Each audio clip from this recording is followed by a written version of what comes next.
Efésios,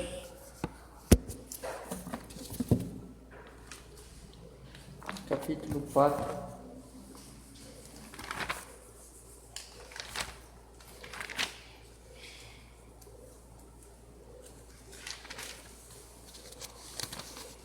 Versículo 11. Vamos ler então. O texto que nós já lemos em outra oportunidade, né? Efésios 4, 11, que diz assim: E ele mesmo deu uns para apóstolos, e outros para profetas, e outros para evangelistas, e outros para pastores e doutores, querendo o aperfeiçoamento dos santos para a obra do ministério, para a edificação do corpo de Cristo, até que todos cheguemos à unidade da fé e ao conhecimento do Filho de Deus, ao homem perfeito, à medida da estatura completa de Cristo, para que não sejamos mais meninos inconstantes, levados em roda por todo o vento de doutrina, pelo engano dos homens, que com astúcia enganam fraudulosamente. Antes, seguindo a verdade em amor, cresçamos em tudo naquele que é a cabeça, Cristo, do qual todo o corpo bem ajustado e ligado pelo auxílio de todas as juntas, segundo a justa operação de cada parte, faz o aumento do corpo para a sua edificação em amor. Amém. Vamos orar? Pai Celestial, perdoa os nossos pecados.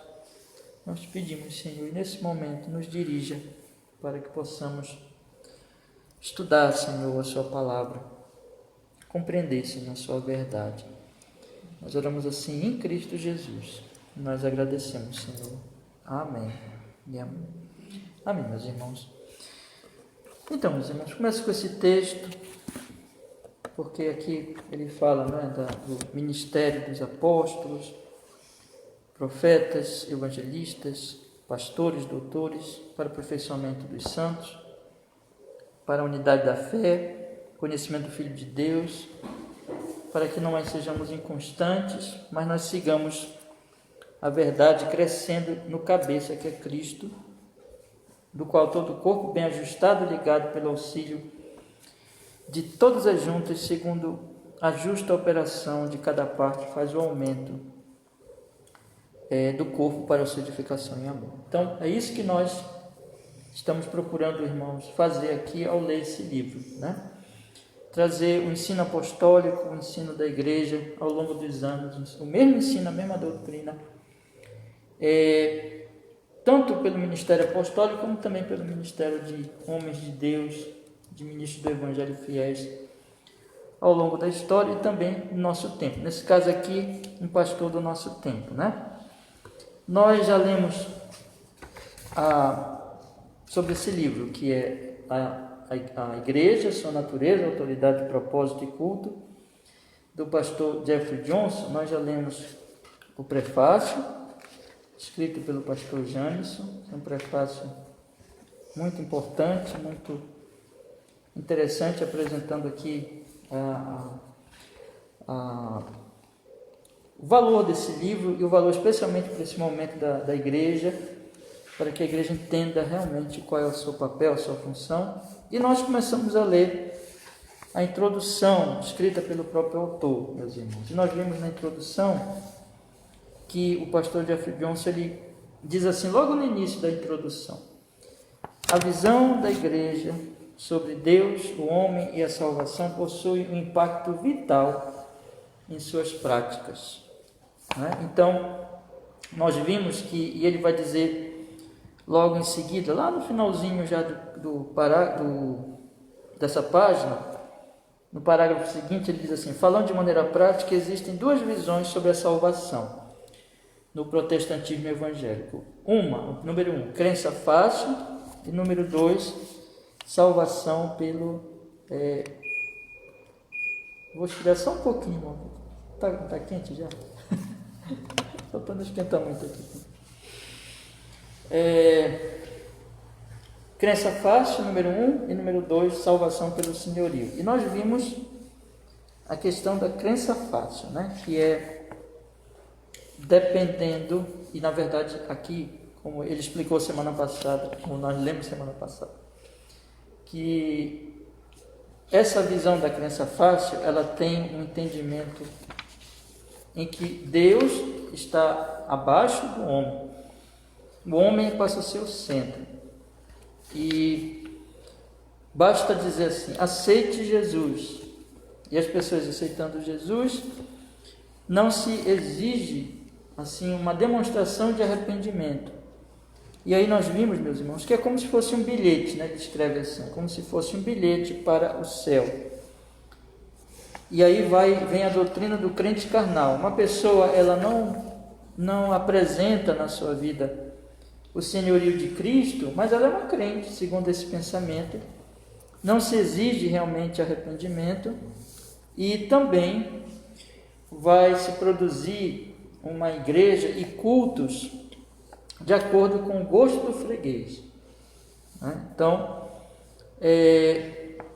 e aí vem o pragmatismo, que o pragmatismo ele eu vou fazer qualquer coisa para encher o meu local de culto. Aí nós vamos ter recorde de crescimento da igreja, as pessoas vão pensar que Deus está abençoando, mas na verdade é aquele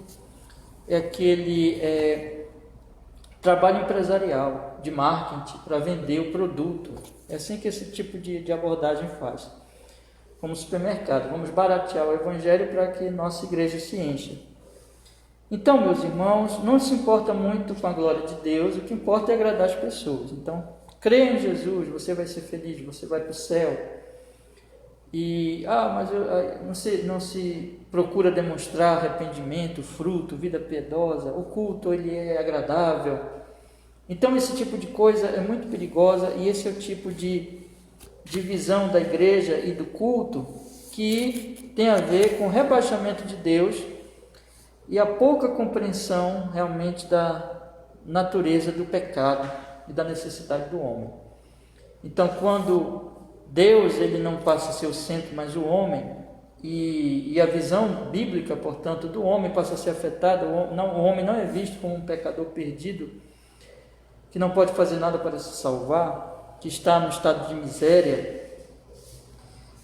mas apenas se diz assim, creia em Jesus, confie, apenas aceite Jesus, essa expressão muito usada, como se ele pudesse fazer isso, irmãos.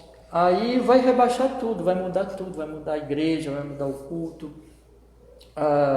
vai se aceitar essa coisa de crente carnal, e os pecados das pessoas vai ficando assim, sem serem incomodados, porque afinal de contas a pessoa já aceitou Jesus, e os cultos vão ser cada vez mais pragmáticos. Então é isso que vai acontecer, meus irmãos, nesse tipo de abordagem da crença fácil, como o pastor Jeffrey Jones coloca aqui. Agora nós vamos estudar a segunda parte da introdução ainda. Veja que ele está na introdução. E nessa introdução é importante nós enfatizarmos que ele está dando, quando ele fala no início da introdução assim, eu vou ler aqui de novo, mas não precisa os irmãos olhar agora. Ele diz assim, a visão da igreja sobre Deus, o homem, a salvação possui um impacto vital em suas práticas, né? Então, quando eu penso rebaixar Deus abaixo do homem e a salvação se torna uma coisa assim, basta como um bilhete para o céu, a prática da igreja vai ser essa prática que vai agradar o homem. A igreja passa a ser então tipo um clube.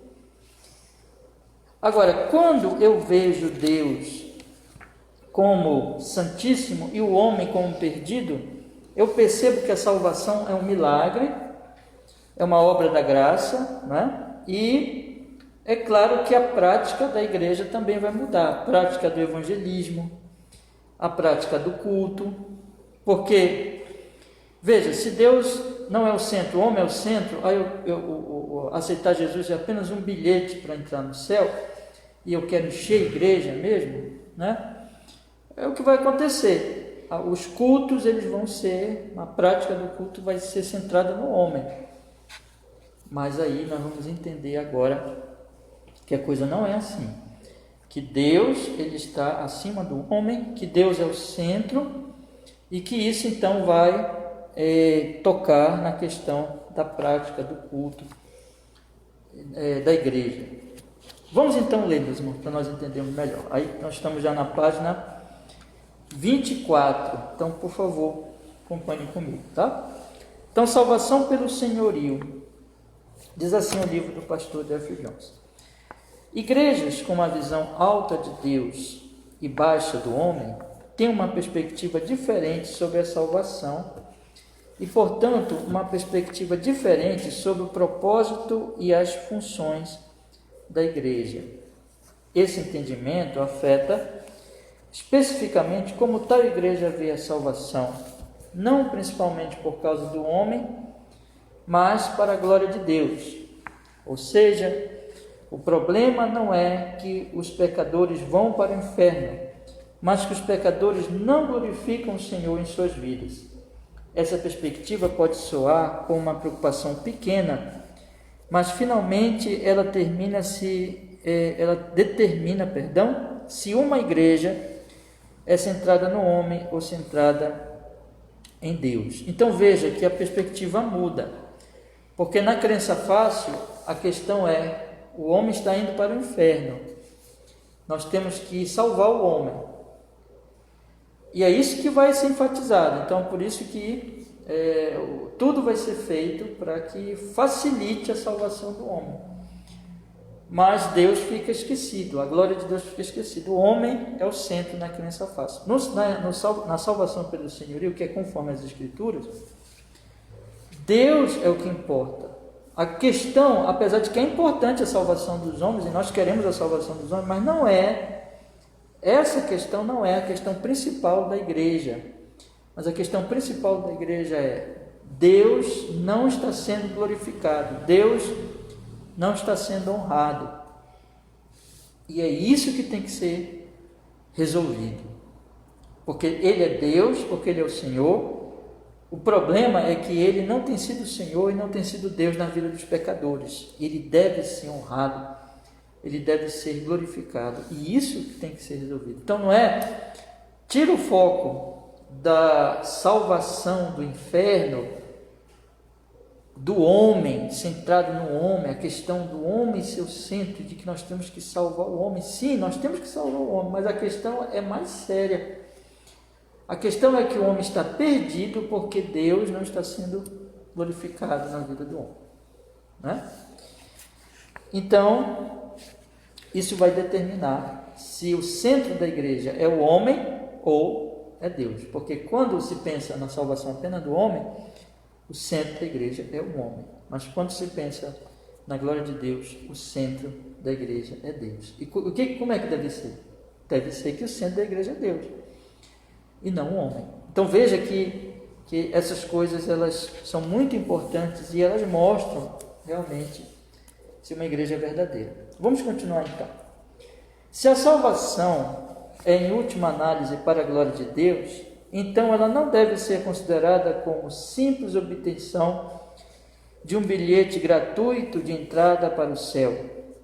Pelo contrário, a salvação liberta os pecadores do seu pecado, tanto da sua penalidade como do seu poder. Essa é a própria razão pela qual Cristo veio, para salvar seu povo dos seus pecados. O pecado e a causa do pecado, entre parênteses, depravação, são os maiores problemas do homem. O pecado é a razão principal pela qual as pessoas vão para o inferno e estão sob a ira de Deus. E o que é o pecado?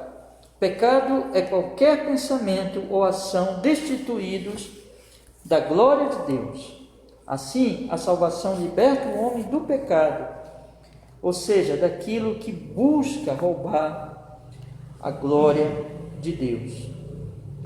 Então, meus irmãos, observem que o ponto aqui desse parágrafo é o seguinte: se a questão é a glória de Deus, então não é simplesmente ir para o céu, mas a questão é que Cristo veio nos salvar dos nossos pecados, porque o pecado, você lembra que Paulo diz, né, Romanos 3:23, e esse é o texto principal aqui de todos esses que ele cita, todos pecaram e destituídos estão da glória de Deus. Então o problema é esse, Não é somente assim, vamos levar o homem para o céu.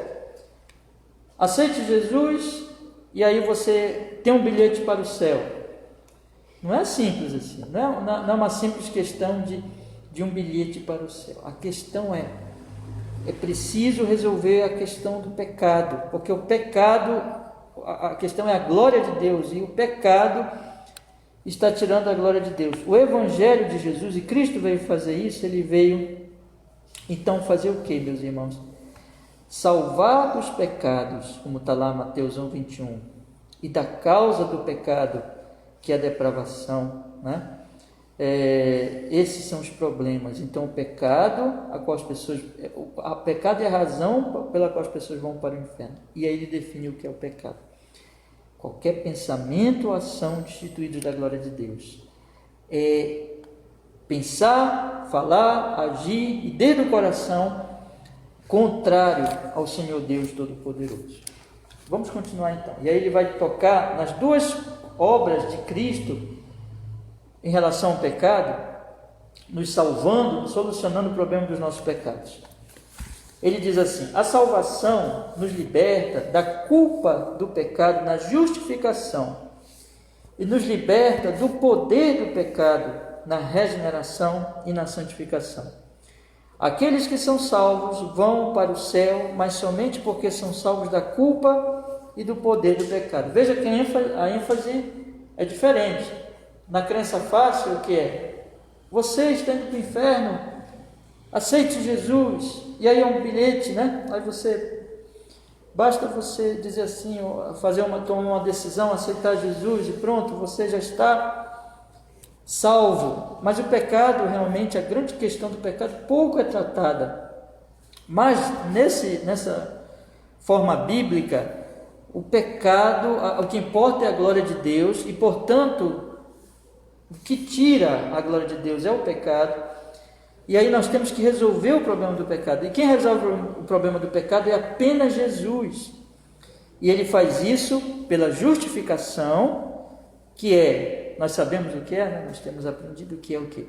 É que ele levou os nossos pecados na cruz, e ele pagou por tudo, e portanto Deus nos considera justos nele, em Cristo, porque ele pagou pelas penalidades do nosso pecado, e a justiça de Cristo é atribuída a nós, tanto a sua vida justa, que ele viveu no nosso lugar, quanto a sua morte por nossos pecados, resolvendo então a dívida do pecado. Então nós somos justificados nele, quitada a nossa dívida no momento que nós cremos nele. Mas ele faz mais que isso, ele nos liberta do poder do pecado pela regeneração. Quando o Espírito Santo transforma o nosso coração, nos dá uma nova natureza, muda o nosso coração de um coração duro para um coração quebrantado, um coração que odiava a Deus para um coração que passa a amar a Deus.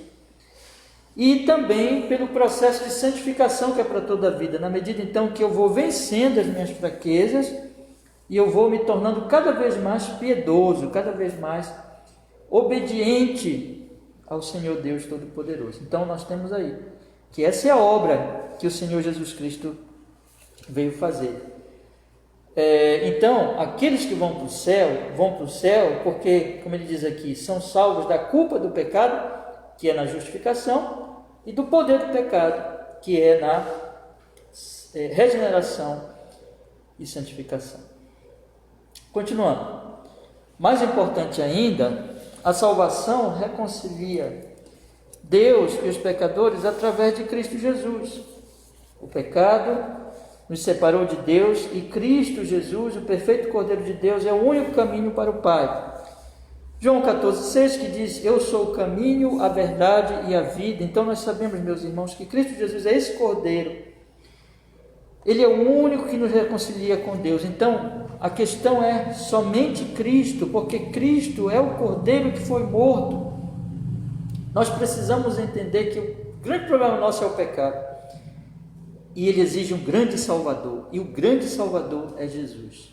Então, quando eu compreendo a gravidade do meu pecado, eu vejo que eu estou em miséria absoluta, eu vejo como Jesus é um Salvador poderoso, maravilhoso, glorioso, que veio resolver essa grande e terrível situação dos meus pecados. Então, somente Ele, eu devo entender que só Ele, como o Cordeiro de Deus, é que pode resolver esse problema. Continuando então. Se Cristo veio para salvar seu povo da culpa e do poder do pecado, para um relacionamento reconciliado com Deus, então a salvação é somente para aqueles que estão buscando ser libertos do pecado e desejando um relacionamento pessoal com Deus. Portanto, se não há arrependimento, não há salvação. Apegar-se a qualquer pecado ou amar algo mais do que a Cristo, como o jovem rico que se agarrava à sua riqueza, é um ato de rebeldia contra Cristo. Enquanto permanecermos rebeldes, permaneceremos sem arrependimento. Sem arrependimento, não nos estamos procurando nos reconciliar com Deus. O Senhor disse o seguinte: porque eu não vim chamar justos, mas os pecadores ao arrependimento. Ele também afirmou: se alguém quiser vir após mim, renuncie a si mesmo, tome sobre si a sua cruz e siga-me. E qualquer de vós que não renuncia a tudo quanto tem, não pode ser meu discípulo.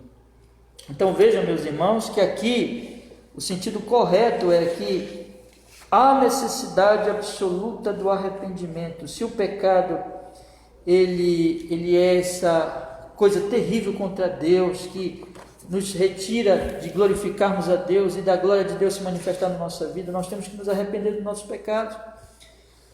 E a salvação é a salvação da culpa e do poder do pecado. Então, aonde não há arrependimento, aonde, como no caso do jovem rico, vocês lembram da história do jovem rico que o Jeff Johnson cita na primeira parte, que ele se fazia de muito justo e muito bom, e ele pensava que ele era justo, mas quando Jesus disse: vai e vende tudo o que tem e dá aos pobres, ele foi embora, ele deixou Jesus. Por quê?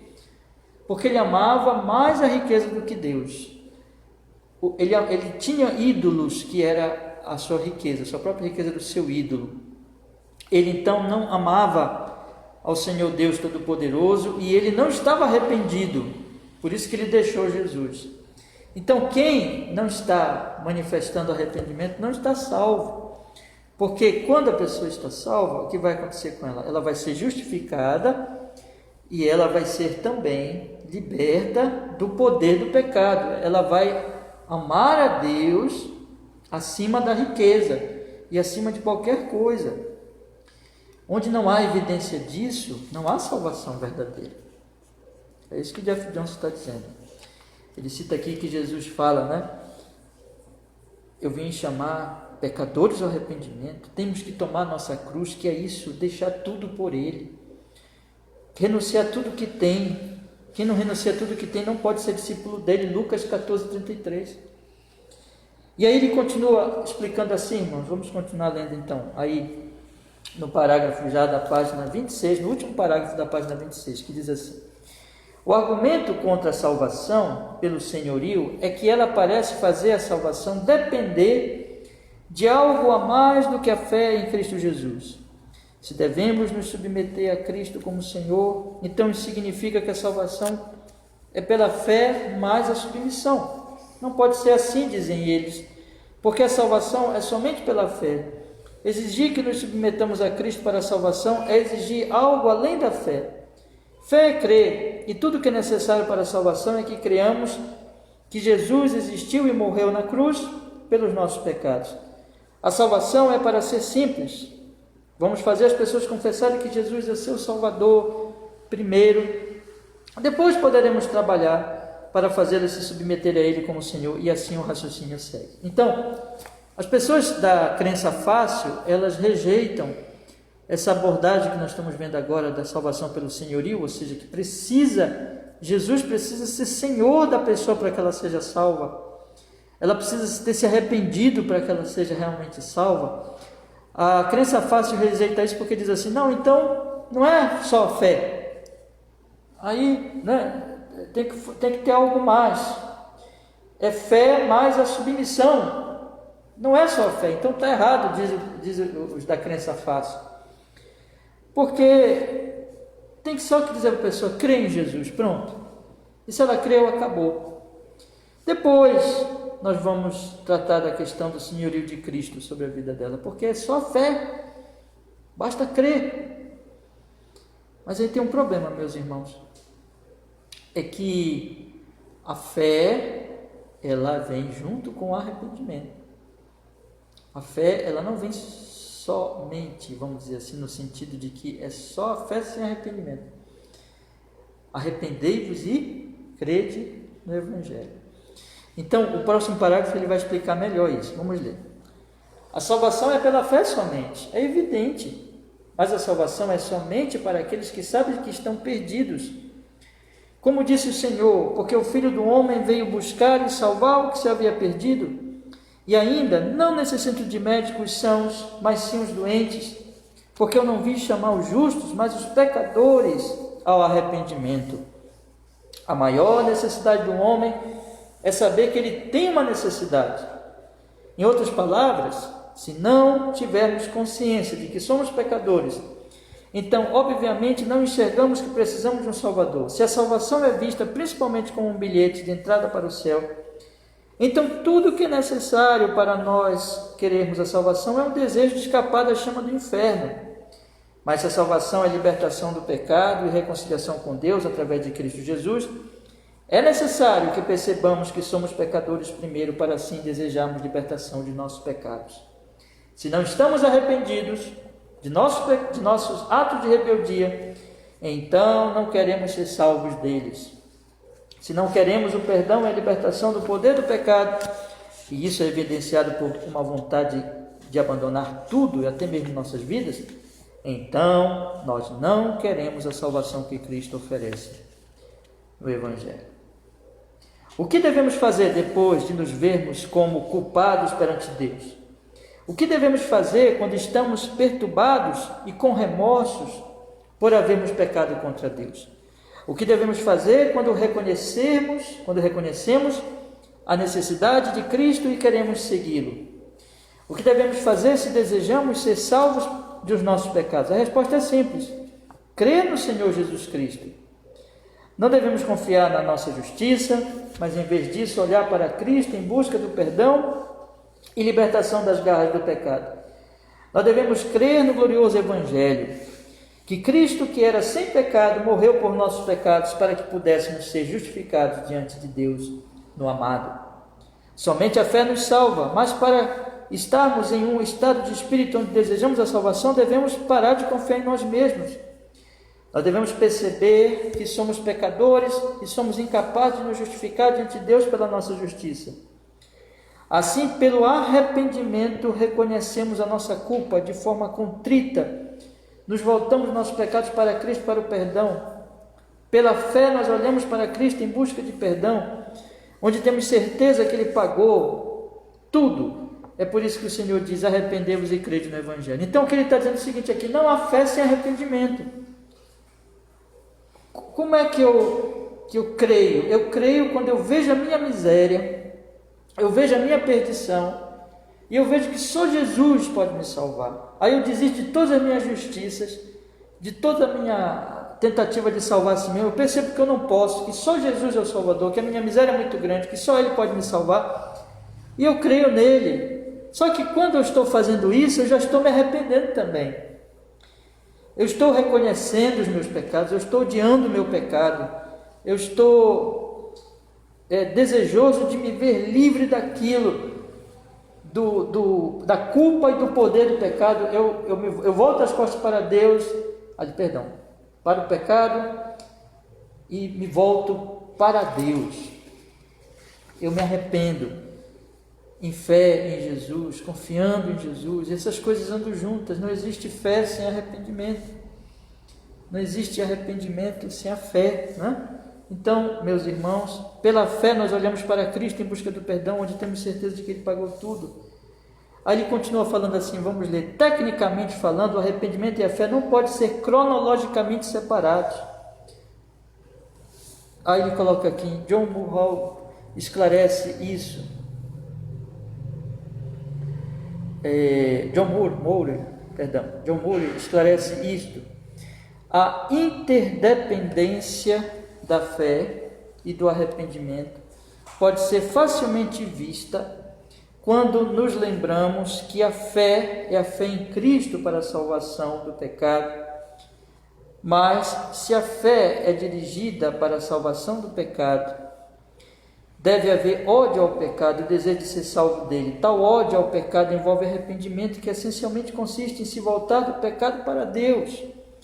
Novamente, se nós nos lembramos que o arrependimento é se voltar do pecado para Deus, essa conversão para Deus implica fé na misericórdia de Deus. Segundo ela é revelada em Cristo, é impossível separar a fé do arrependimento. Entende? Então, John Murray, ele coloca a questão de que não dá para separar. No momento em que eu me arrependo, eu me volto para Deus, olhando para Cristo Jesus, crendo nele. Da mesma forma, se eu creio em Cristo, é porque eu senti o meu pecado, eu senti a minha maldade. Então essas coisas estão juntas. Então, quando diz assim, salvação da crença fácil, lá que nós primeira parte, quando se enfatiza só a fé, diz assim, não, mas depois vem o senhorio. Isso não existe. Porque a fé não é simplesmente, o ponto é o seguinte, por que eles enfatizam só a fé? Porque lá, naquele sistema da crença fácil, é só a questão do inferno. Ninguém quer ir para o inferno. Então, diz assim, crê em Jesus que você não vai para o inferno. Opa, eu creio, eu quero esse bilhete. Né? Mas e o pecado? Não, mas o pecado eu quero ainda. Eu quero ir para o céu com o pecado. Mas a Bíblia diz, não é assim. Quando a pessoa ela está salva, ela está indo para o céu, é porque ela se arrependeu do que leva ela para o inferno, o que é? O pecado. O problema é o pecado. Ela se arrepende da maldade dela. Deus para ela passa a ser importante. Veja, se ela quer se livrar só do pecado, Deus não é importante. O importante é que ela vá para o céu. Ela vai morar no condomínio aí de luxo, quando ela morrer. É isso que importa. Deus não é importante. Mas não é assim. A questão é, você já se arrependeu dos seus pecados contra Deus. E você já entendeu que só Jesus é o Salvador. Então, arrependimento e fé. E que a questão não é, eu estou indo para o inferno. A questão é, eu não estou vivendo para a glória de Deus. E aí eu preciso, então, resolver isso. Porque é isso que me leva para o inferno. A ira de Deus vem porque os homens desonram a sua glória. Então, eu preciso resolver isso. E por isso que aqui, meus irmãos, nós temos essa explicação preciosa de que a fé e o arrependimento, ela, na verdade, não podem ser separados na obra da conversão. Por isso que quem não tem Jesus como Senhor, não tem Jesus como Salvador. Quem tem Jesus como Salvador, tem Jesus como Senhor. As duas coisas são reais. Página 30, vamos continuar lendo. Com uma visão baixa da salvação e uma visão elevada do homem, é natural pensar que um pouco de pressão, persuasão, é tudo que é necessário para que as pessoas sejam convencidas a aceitar Jesus. Se tudo que os pecadores precisam fazer é crer em Jesus, que deseja dar-lhes gratuitamente um bilhete de entrada para o céu, então não é de admirar que as igrejas possam batizar tantas pessoas. Por outro lado, se uma igreja tem uma visão alta da salvação e uma visão baixa do homem, tudo muda. Aqueles que são escravizados pelo pecado podem ser capazes de confessar que Jesus morreu na cruz por seus pecados, mas a parte da obra do Espírito Santo, eles se serão incapazes e indispostos a abandonar seus pecados. Os pecadores, pela sua própria natureza, sempre se amarão mais do que amam a Deus. Os pecadores são escravos tanto de sua vontade egoísta quanto do diabo, o que torna humanamente impossível para eles amar a Deus o suficiente para abandonar voluntariamente tudo por Cristo. Ter amor por Deus e fazer certos sacrifícios é uma coisa, mas amar a Deus acima de todas as coisas é outra bem diferente. Desejar um Cristo que quer dar às pessoas sua melhor vida agora. Parece razoável e suficiente para a maioria dos frequentadores da igreja. Mas desejar em Cristo, um Cristo que requer que os pecadores renunciem a tudo, até mesmo suas vidas, parece totalmente irracional. E pode ser fácil convencer alguém a repetir uma oração, especialmente com táticas de alta pressão e música emocional, tocando calmamente ao fundo, mas despertar um pecador para sentir uma verdadeira contrição para ofender a Deus e fazer com que ele esteja disposto a desistir de sua vida é impossível. Depois dos discípulos terem ouvido o Senhor explicar o alto custo do discipulado ao jovem rico, voltaram-se e perguntaram ao Senhor: quem poderá, pois, salvar-se? O Senhor respondeu: aos homens isso é impossível. Como os pecadores são salvos então? Os pecadores são salvos somente pela graça. Felizmente, depois que o Senhor disse aos homens é isso impossível, ele continuou dizendo: mas a Deus tudo é possível. Então, meus irmãos, note aqui uma parada aqui para uma explicação. A crença fácil é assim: olha, aceite Jesus, e a questão é só uma decisão para você ir para o céu. Aí a pessoa toma, mas não é isso. A questão é deixar de amar o pecado para amar a Deus, e isso não dá para o homem fazer. Não dá para o homem fazer. Isso é impossível, o homem se arrepender por si só. É impossível o homem crer em Jesus por si só. Ele não deixa de amar o seu pecado para amar a Deus por si só. Ele sempre vai amar o pecado, ele sempre vai idolatrar alguma coisa acima de Deus. Por isso que a crença fácil leva a porque centraliza tudo no homem, só naquela questão de ir para o céu. A salvação parece fácil, mas a salvação é um milagre, meus irmãos. O jovem rico, ele não quis saber quando Jesus chamou a ele para o arrependimento, porque ele amava mais o dinheiro do que a Cristo. E é por isso que Jesus diz: ao homem é impossível. Quem poderá ser salvo? Isso é possível para o homem, mas para Deus não é impossível. É Deus que opera a salvação. E aí o Jeff Jones continua. Ele diz assim agora, vamos ler. Como Deus salva os pecadores? O Espírito Santo regenera seus corações para que eles possam crer no Evangelho, pois o Evangelho é o poder de Deus para a salvação de todo aquele que crê. Sem o poder salvador do Espírito Santo, os pecadores teriam permanecido mortos em suas ofensas e pecados. Somente Deus pode mudar os corações de pedra e trazer os pecadores rebeldes ao arrependimento e à fé em Cristo Jesus. Porque pela graça sois salvos por meio da fé, e isto não vem de vós, é dom de Deus. Embora Deus use e até mesmo ordene o seu povo a evangelizar os perdidos, é somente Ele que pode levar as pessoas à fé em Cristo e assim dar crescimento à igreja. Irmãos, é só o Espírito Santo que pode dar fé, que pode dar o novo nascimento.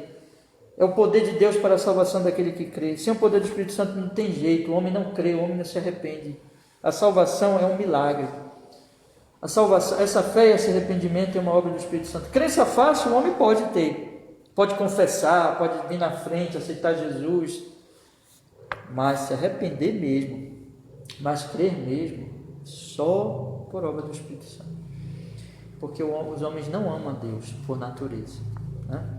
Eles podem querer ir para o céu, mas amar a Deus acima do pecado, não. Eu lembro uma vez ali um pagodeiro, né?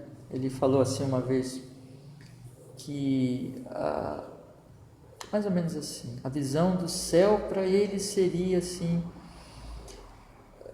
o céu dos seus pagodes, né? Como se fosse um pagode. Muita dança, muitas mulheres seminuas, muita bebida. É assim que ele viu o céu, entendeu? Então ele queria um céu de acordo com os seus pecados. É isso, irmão. Os homens, eles querem morrer e ficar bem. Mas como o J.C. Ryle diz, né? eles não aguentam nenhum culto no dia do Senhor, eles não amam o culto. Como é que eles vão amar o céu se o céu é um culto? Se o céu é a morada de Deus, se o céu é um lugar santo? Os homens não querem. Na verdade, no final das contas, eles não querem ir para o céu. Eles querem se livrar do inferno. Aceitar Jesus na crença fácil é fácil mesmo. Chamar as pessoas para frente é fácil, mas desistir dos pecados, se arrepender, crer em Jesus, sentir a maldade do seu pecado e deixar de amar o pecado é um milagre. É uma obra do Espírito Santo de Deus. Vamos continuar lendo? Ele diz assim: aderir a essa visão de Deus, do homem e da salvação, muda tudo na igreja. Perceba que isso vai mudar a prática da igreja agora, ele vai falar. Se é impossível mudar os corações dos pecadores por mera persuasão ou através da manipulação das emoções, se é impossível para os pecadores negarem a si mesmos e se submeterem a Cristo como Senhor, sem a graça iluminadora do Espírito Santo, então a igreja deve se concentrar em proclamar a verdade, a única coisa que o Espírito Santo escolheu usar para salvar e santificar os pecadores. A igreja não será julgada pelo número de batismos ou pelo tamanho da sua membresia, mas pelo quanto tem sido fiel a ensinar todo o conselho de Deus. Sim, a igreja precisa se ter uma profunda paixão pelas almas perdidas e deve procurar alcançá-las para a glória de Deus, mas ela precisa lembrar que a melhor coisa que pode fazer pelas almas perdidas é pregar um evangelho sem mistura, que chama os pecadores a se arrependerem de seus pecados e a se reconciliarem com Deus pela fé em Cristo Jesus. A igreja que deseja crescer numericamente, mas não à custa do seu crescimento espiritual. A igreja deve desejar crescer numericamente, mas não à custa de seu crescimento espiritual. Como nos lembra John Owen, o grande objetivo da igreja não são números produzidos por nós, mas pela graça por crescer em Cristo. Marketing, truques, fecha aspas, anteriormente do Joe, agora Jeff Jones continua. Marketing, truques e entretenimento podem construir uma grande congregação, mas somente a verdade da palavra de Deus edificará a igreja e purificará os seus membros para a glória de Deus. A convicção central por trás deste livro é baseada em uma visão elevada de Deus e uma visão baixa do homem, porque a igreja fica de pé ou cai, dependendo da visão correta de Deus, do homem e da salvação. Onde não há evangelho, não há igreja. Se queremos saber se uma igreja em particular tem a aprovação de Deus e está cumprindo sua missão, então devemos procurar ver como a igreja está tratando a proclamação do evangelho de Jesus Cristo. Uma visão adequada de Deus, do homem e da salvação tem muitas implicações sobre como a igreja funciona. Qual é o principal propósito da igreja? O que significa para uma igreja ser santa? Quais são as qualificações e responsabilidades dos membros da igreja? Como a igreja lida com a disciplina? As respostas a essas perguntas nascem de uma visão bíblica de Deus, do homem e da salvação. O objetivo deste livro é mostrar como uma visão alta de Deus e uma visão baixa do homem devem moldar nosso entendimento da natureza, autoridade, propósito e adoração da igreja local. Amém. Irmãos,